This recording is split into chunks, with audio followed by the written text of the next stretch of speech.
Episode की starting में हमें दिखाया जाता है एक काला सा जगह जहाँ पर एक दरवाजा होता है। जैसे ही वो खुलता है तो ये एक मॉन्स्टर दिखाया जाता है जो कि एक लड़की एक रूप में बदलने लगता है। हमें पता चलता है कि ये हारुको का सपना है और वो जब जागता है तब वो नर्स के साथ मिलने के लिए जा रहा होता है। उसे बहुत दर्द हो रहा होता है क्योंकि वो ताना सा लड़के आया होता है। तभी इन नर्स को दिखाया जाता है जो कि ये वापस से डंजन के लिए जाने के लिए तैयार होते हैं। और जब हारुको पूछता है कि वहाँ पर कौन सा ट्रेजर है तो वो बोलते हैं कि वहाँ पर एक ऐसा ट्रेजर है जिसके मदद से हम किसी का भी ओपिनियन एंड हमारे तरफ चेंज कर सकते हैं। इसे सुनकर वो हारुको कहता है कि ये ऐसी चीज़ें तो तुम्हारे लिए बहुत मस्त है।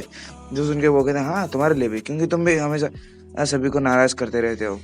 तभी ये वो लोग वहाँ से निकल जाते हैं और हारुको सोचता है फाइनली मैंने नट्स को ढूंढ लिया है और सारी एक गर्ल्स को भी एक एक जगह मतलब एक सेफ जगह पर ले आया हूँ। इसलिए मुझे लगता है कि अभी मुझे ये वापस फॉरेस्ट के लिए निकल जाना चाहिए। जैसे ही वो ये बोलता है, जैसे घूमता है, तभी ये क्लास रिप्रेजेंटेटिव गुस्से में उसके पास आती है और कहती है कि तुम अभी कहाँ जा रहे थे। ये सुनकर वो कहता है कि अभी आप और मुझे एक लेक्चर मत दो, क्योंकि आज से मुझे ये सारी लड़कियों ने बहुत लेक्चर दिया है। और फिर हमें दिखाया जाता है कि कैसे उसे डांट पड़ रही होती है। तभी क्लास रिप्रेजेंटेटिव कहती है कि उन लोगों ने तुम्हें लेक्चर दे दिया है, लेकिन अभी तक मैंने तुम्हें कुछ नहीं कहा, इसलिए चुपचाप बैठो यहाँ पर। और वैसे भी तुम हमेशा ऐसे ही खतरनाक कामों के लिए अकेले क्यों जाते हो? तुम्हें मालूम है कल तुम्हारी जान भी जाने वाली थी। फिर उनका हारुको कहता है ठीक है मैं आपसे ये नहीं करूँगा। जिसे सुनकर क्लास रिप्रेजेंटेटिव खुश हो जाती है और वहाँ से चली जाती है। तभी हारुको सोचता है कि क्लास रिप्रेजेंटेटिव से लड़ना तो तानागा से लड़ने से भी ज़्यादा मुश्किल है। तभी उसे याद आता है कि क्या नर्स बोल रहे थे, क्योंकि वो बोल रहे थे कि एक ऐसा चीज़ है जिससे हम दूसरों का ओपिनियन खुद के लिए चेंज कर सकते हैं। ये सोचकर वो वहाँ निकल जाता है, यानी डंजन निकल जाता है कि ये ताकि उसे फॉरेस्ट जाने में आसानी हो। तभी ये लॉर्ड का घर का सीन दिखाया है जहाँ पर इसका नाम याद नहीं है इसलिए हम इसे मिली बुलाएंगे। मिली जो कि स्नैक्स अपने पापा के लेके जा रही होती है और वो पूछती है कि आप इतना काम क्यों कर रहे हो, थोड़ा रेस्ट भी ले लो। जिस उनका वहाँ का लॉर्ड कहता है कि हमारा स्टेट मतलब हमारा town first line of defence है, इसलिए हमारे यहाँ पर मर्चेंट्स भी बहुत कम आ रहे हैं, इसलिए मेरे से लॉर्ड को इतना तो काम करना ही पड़ेगा। तभी भागते भागते एक सोल्जर आता है और कहता है कि बहुत बड़ी गड़बड़ हो गई है। जिसे देखकर टाउन का लॉर्ड पूछता है तुम तो डंजन के गार्ड थे ना? जिसे सुनकर वो कहता है हाँ मैं वहाँ का गार्ड हूँ और वहाँ के बहुत सारे मॉन्स्टर्स बाहर निकल के आतंक मचा रहे हैं। तभी हारुको का सीन दिखाया जाता है जो कि ये डंजन के लिए निकल चुका होता है और वो जब अब डंजन के लिए जा रहा होता है तभी उसे बहुत सारे ऑर्क्स दिखते हैं जो कि ये सारे विलेजेस को तबाह करते हुए जा रहे थे। हारुको सोचता है कि ये मेरे वार्म अप के लिए ठीक रहेंगे। तभी गिल्ड का सीन दिखाया जाता है जहाँ पर गिल्ड में मास्टर और क्लास रिप्रेजेंटेटिव बात कर रहे होते कि कैसे वो लोग हाईवे में हंट कर रहे हैं मॉन्स्टर्स को। तभी वहाँ पर मिली आती है और कहती है कि बहुत बड़ी गड़बड़ हो चुकी है, ये बहुत बड़ी इमरजेंसी है। बहुत सारे मॉन्स्टर्स डंजन से निकल के सारे विलेजेस को तबाह कर रहे हैं। जिसे सुनकर सभी ये तैयार हो जाते हैं लड़ाई के लिए और क्लास रिप्रेजेंटेटिव भी इस सभी को बुलाने के लिए जाती है। और जब वो वहाँ पर पहुँचती है तब वो देखती है कि हारुको इनके अंदर नहीं है और वो वापस से भाग चुका है। तभी हमें वापस से और का सीन दिखाया था जहाँ पर हारुको को थोड़ी तकलीफ हो रही होती है, लेकिन वो अपना मैजिक यूज़ करके बहुत सारे ऑर्क्स को ऐसे ही मार रहा होता है। वापस टाउन का सीन जाता है जहाँ पर सभी लोग तैयार हुए होते हैं और वो लोग बहुत ज़्यादा एक्साइटेड होते हैं और ज़्यादा मोटिवेटेड भी ऑर्क्स को हराने के लिए। तभी लेकिन हमें तो पता है कि हारुको अकेले ही सभी ऑर्क्स को मार रहा है और वो एक के बाद एक सभी को मार रहा होता है। वो जब गॉब्लिन किंग से फाइट कर रहा होता है तभी उसे थोड़ी मुश्किल होती है, लेकिन वो अपना सारा मैजिक यूज़ करके एक बार में उसे ख़त्म कर देता है और वो सोचता है कि ये इन सभी को मारते मारते तो शाम होगी। मुझे लगता है कि मुझे बाद में चलना चाहिए। नहीं अभी ठीक है, अभी जाते हैं। क्या वो निकल जाते हैं, लेकिन उधर एक गार्ड खड़ा होता है इसलिए वो अपना स्टील मैजिक यूज़ करके वहाँ से चुपके से निकल जाता है। जब वो डंजन में पहुँचता है तो वो देखता है कि वो बहुत पुरानी जगह है, इसलिए वो सोचता है कि आखिर वो ट्रेजर और होगा तो होगा कहाँ पर।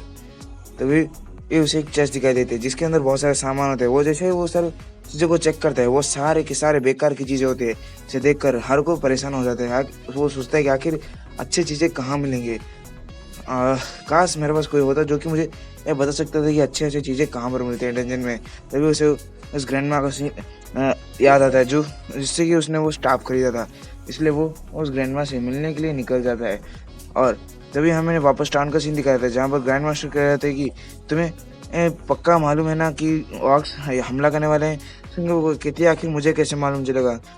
तभी वो कहता है कहीं ये फेक इन्फॉर्मेशन तो नहीं है, जिससे उनका वो चुप हो जाती है। तभी ये धुएं में से एक बंदा निकल रहा होता है, हमें पता चलता है कि वो हारुको होता है, जिसे देखकर क्लास रिप्रेजेंटेटिव उसके पास चली जाती है और कहती है कि तुम यहाँ पर क्या कर रहे हो। क्योंकि वो कहता है मैं तो घूमने गया था, मुझे तुम लोग क्या कर रहे हो। वो कहते है कि हमारे पास के विलेज में ऑक्स ने हमला करके पूरे विलेज को खत्म कर दिया, इसलिए हम इधर अपने विलेज को के सेव करने के लिए इधर खड़े हैं। तभी लड़कियां कहती तुम हमेशा ऐसे ही करते हो, बिना बताए यहाँ वहाँ चले जाते हो और फिर बहुत देर के बाद आते हो। सुनकर और फिर वो कहती है क्या तुम ऑर्क्स को देखा है? जिसे सुनकर कहते हैं हाँ मैंने देखा और मैंने उन सबको खत्म कर दिया है। जिसे सुनकर वो सभी हैरान होते हैं और सारी लड़कियां उसके ऊपर गुस्सा करी होती है। तभी एक गिल का सीन दिखाया था जहाँ पर गिल मास्टर और मिली कह रहे होते हैं तुम्हारा थैंक यू हमारे टाउन को बचाने के लिए, लेकिन तुम इतना रेकलेस नहीं हो सकते। अगर तुम्हें कुछ हो जाता तो और यहाँ पर जिम्मेदारी कौन लेता सर? हाँ, जो उनका क्लास रिप्रेजेंटेटिव भी उनके हाँ में हाँ मिलाने लगती है और कहती है कि कई दिनों से बहुत सारे मॉन्स्टर्स ऐसे डंजन से निकल के विलेजेस के ऊपर अटैक कर रहे हैं और हमें ज़रूरत है कुछ ऐसे स्ट्रांग बंदों की जो कि ये हमारे टाउन उनको वो बचा सके उन सभी से। इसलिए हमें तुम्हारी बहुत ज़रूरत है, इसलिए तुम्हें ऐसे रेकलेस काम नहीं करने हैं। जिसे सुनकर हारू को मान जाता है।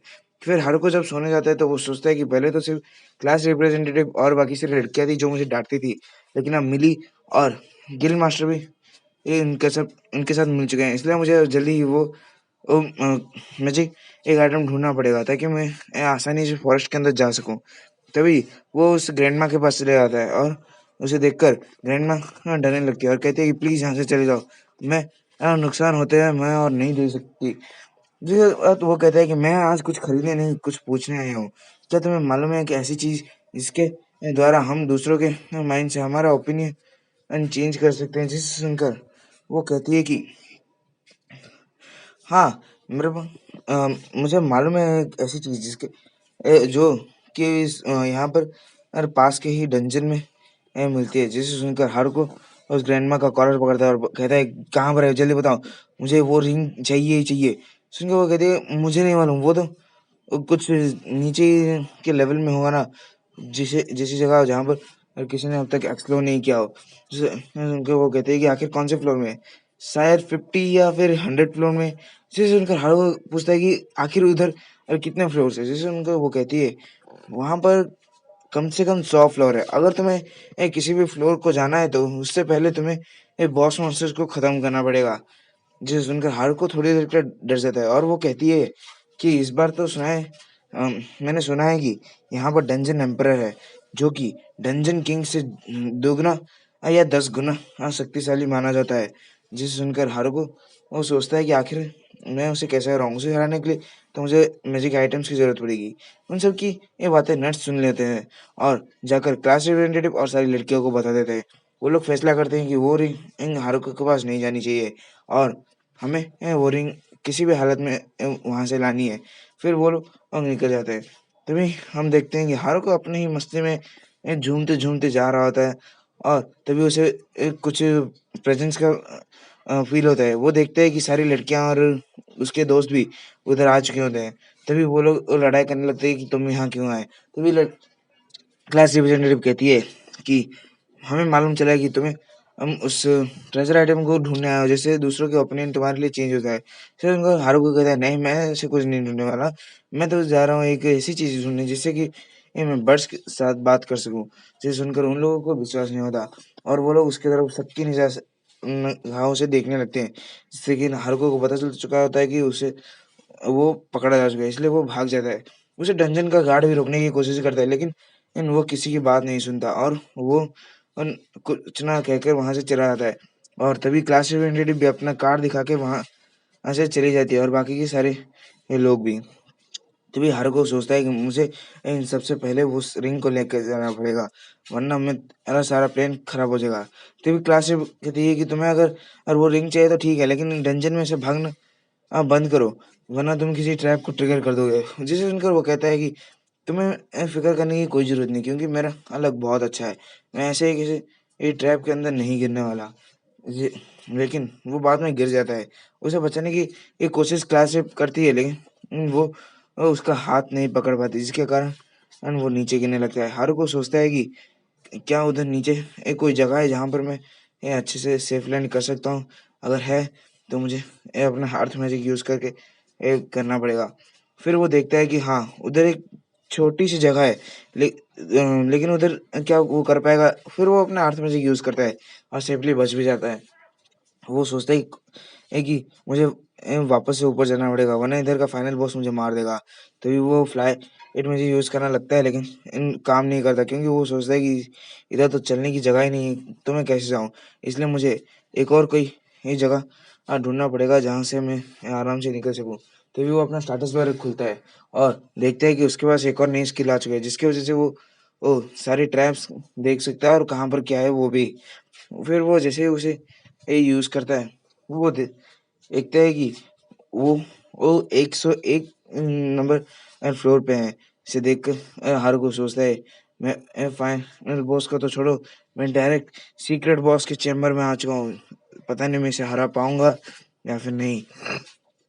तभी हमारा सीन शिफ्ट होता है और बाकी के क्लासमेट्स को दिखाया जाता है, जो कि हारुको को ढूँढने के लिए नीचे के फ्लोर्स पे आ रहे होते हैं और वो तभी वापस दिखाया जाता है कि एक गैस चैम्बर के अंदर हारुको पहुंच चुका होता है।